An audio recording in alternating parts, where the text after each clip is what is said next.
Why were you a dick to him? I don't think I was a dick to him.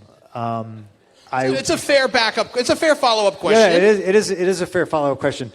When I was supposed to wrestle him, now mind you, I wrestle until my knee locks up, and now I need surgery. And I was wrestling, I think, Kane on a Monday Night Raw, and my knee that was it. So I literally get on the jet with Vince and Hunter. We fly to Pensacola.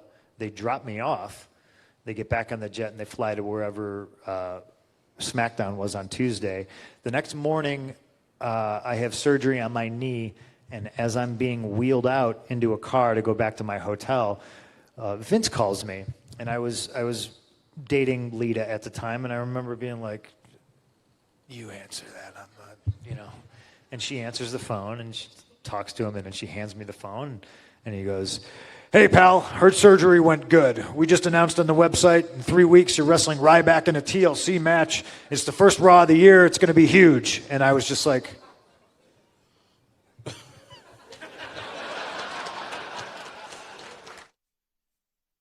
And I remember when I finally did come to the next day, I was on the phone with Vince, and I was like, "Vince, like my knee." And he goes, "Oh, so-and-so came back from that surgery in 2 weeks." And I was just like, fucking great. But... you know, like, what if something goes wrong? What, you know, like, there's just too much. And to announce it on the website before you even talk to me, it's a little much, you know? And then, but again, like, choke it down, be a good soldier, that toxic shit. Oh, it's got to keep going, you know. It's no just, time off. Just fucking wild, you know? Yeah, I should have been like, "Hey, can I have a vacation?" Yeah.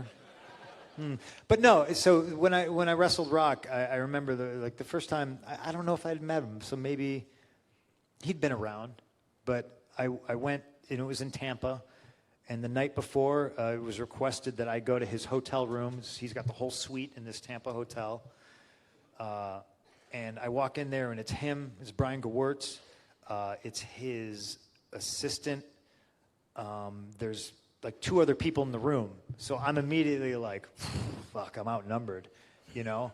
And I remember somebody who I didn't know, who was, you know, part of his team, walking up to me and handing me my promo. And I was just like, "Whoo, buddy." I was like, "All right."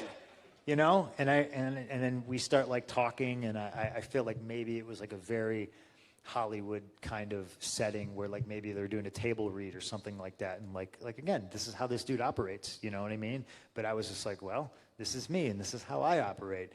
And they had like all this stuff, and it was just kind of a crash course of me and Rock getting in front of each other for the first time.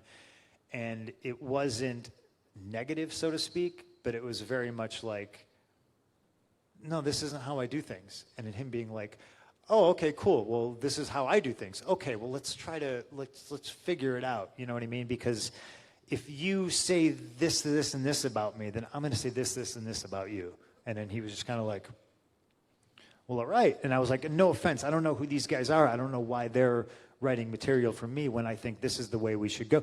And so like we kind of pushed all that aside, and like me and him had, you know, kind of a one-on-one conversation in a crowded room, which is fucking uncomfortable, but he's who he is, and but again, I think he respected the fact that I wasn't backing down. I wasn't refusing to do anything, but I was just like, "Hey, can we maybe do this like a different way?" And he was great, and he was fun to work with, and I like working with him. I just threw that out there because I was like, "Oh, he's texting me." I was like, "Hey, if I rubbed you the wrong way, you know, I know we kind of had that little thing that first night." And he was just like, "No, fuck it, water under the bridge." That's all. That's all it was. All right. It's a lot, I know. I'm sorry.